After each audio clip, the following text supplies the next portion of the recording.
حضرت ابراہیم مہمان نواز بڑے تھے، سخی بڑے تھے۔ حضرت ابراہیم علیہ السلام کے بارے میں نبی پاک صلی اللہ تعالیٰ علیہ وسلم نے فرمایا، سب سے پہلے جس بندے نے کسی کی مہمان نوازی کی تھی نا، وہ حضرت ابراہیم علیہ السلام ہے۔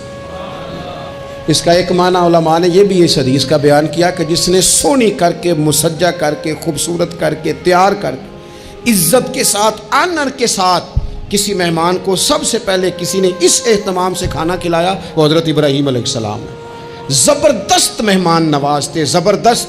اپنے گھر کے 4 دروازے بنائے ہوئے تھے، 4، اور فرماتے تھے میری خواہش ہے کہ چاروں طرف سے مہمان آئیں، روٹیاں پکتی رہیں، دنیا کھاتی رہے، دنیا آوے کھا کھا جاوے، راضی ہوئے بلا، آئیں لوگ کھائیں، یہ میری خواہش ہے۔ روٹی کھلاؤ، روٹی کھلاؤ، روٹی کھلاؤ، لنگر کھلاؤ۔ حضور صلی اللہ علیہ وسلم سے پوچھا گیا، یا رسول اللہ بہترین مسلمان کون ہے؟ تو حضور نے فرمایا جو سلام لینے میں پہل کرے اور کھانا زیادہ کھلائے، کھانا کھلائے، جو جس کا مزاج ہو کھانا کھلانے کا، طبیعت ہو کھانا کھلانے۔ حضرت ابراہیم علیہ السلام اتنی مہمان نوازی کرتے کہ نبی پاک صلی اللہ علیہ وسلم نے فرمایا، یہ ترغیب و ترہیب میں موجود ہے۔ حضور علیہ السلام نے فرمایا کہ اللہ تعالیٰ نے حضرت ابراہیم علیہ السلام سے ایک دفعہ فرمایا، ابراہیم یہ جو آپ کو اپنا خلیل بنایا ہے نا، یہ اس لیے بنایا ہے کہ آپ کے دل مخلوق کے حق میں بڑے نرم ہیں، آپ مہمان نوازی بڑی کرتے ہیں، اور کبھی کبھی مشکل حالات ہوتے ہیں نا، ٹف حالات، ان میں بھی مہمان نوازی کرتے، ان میں بھی پانی پلاتے، کھانا کھلاتے، لوگوں کو اس دور کی ضروریات کے مطابق لوگوں کو دیکھتے۔ ہمارے نا پورا باب ہے حدیث پاک میں، بخاری مسلم میں، کہ بندہ ہمیشہ دل کا غنی ہوتا ہے۔ دلوں میں کبھی گنجائش بن جائے نا، دلوں میں، تو جیبوں میں بھی اللہ بنا ہی دیتا ہے۔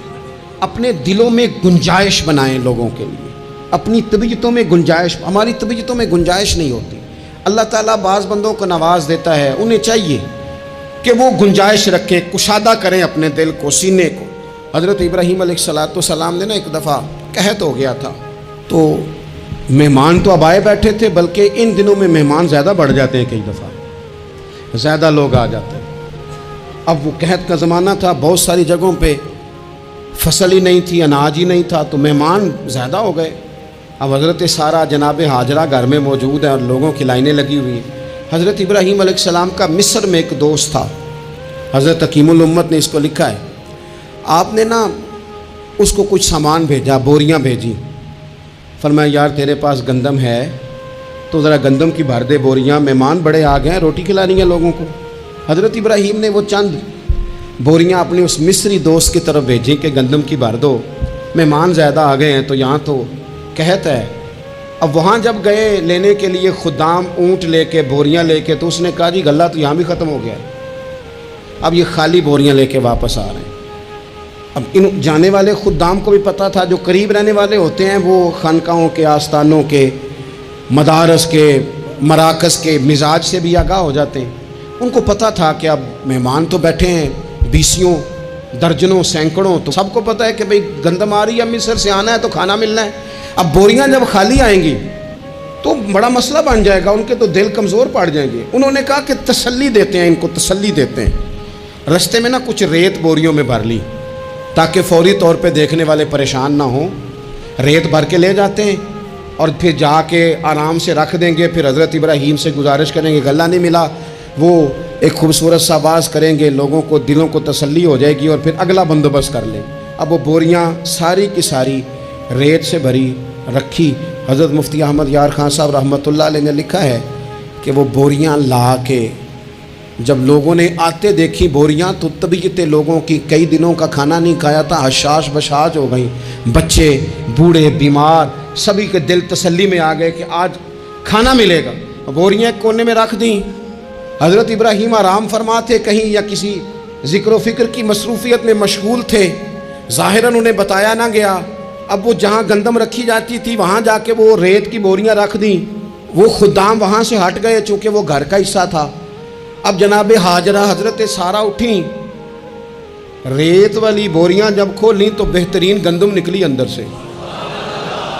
اللہ تعالیٰ جب رزق دیتا ہے تو پھر بغیر، اور واللہ خیر الرازقین، بہترین رزق دینے والا اللہ ہے، سب سے بہتر رزق دینے والا۔ وہ کھولا ان کو، بہترین گندم نکلی، انہوں نے فوراً کنیزیں جو تھیں ان کو بلایا، گندم پیس لی گئی، اسی وقت کھانا پکنے لگا۔ حضرت ابراہیم تشریف لائے، کھانا چل رہا ہے، لوگ لنگر کھا رہے ہیں۔ اب وہ خدام بھی پریشان تھے کہ بھئی ہم تو لائے تھے ریت، یہ گندم کیسے آ گئی؟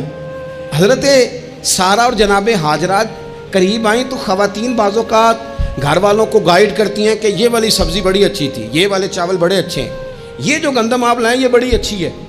تو وہ تھوڑی سی گندم ہاتھ میں پکڑی جناب ہاجرہ نے، جناب سارہ نے، حضرت ابراہیم کے سامنے کر کے کہا یہ جو آپ کا مصری یار ہے نا، یہ جو مصری یار نے گندم بھیجی ہے نا، مصری یار نے، کیا بات ہے، خوشبو بھی اعلیٰ ہے، پکانے میں بھی اچھی ہے، 2 لقمے روٹی کے چکے ہیں، ذائقہ بھی کمال ہے، یہ جو آپ کا مصری یار ہے۔ حضرت ابراہیم کہنے لگے چپ کر جا، یہ مصری یار نے نہیں بھیجی، یہ میرے عرشی یار نے بھیجی ہے۔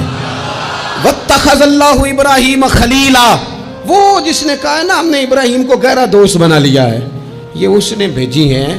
اس کو پتا تھا کہ جناب خلیل نے کوئی ذات کے لیے نہیں منگائی، اسی کی مخلوق کے لیے منگائی ہے، تو یہ عرشی یار نے بھیجی ہیں، عرشی یار نے۔ اور فرمایا جب عرشی یار بھیجے تو پھر کسی قسم کی کوئی کمزوری باقی رہتی نہیں ہے۔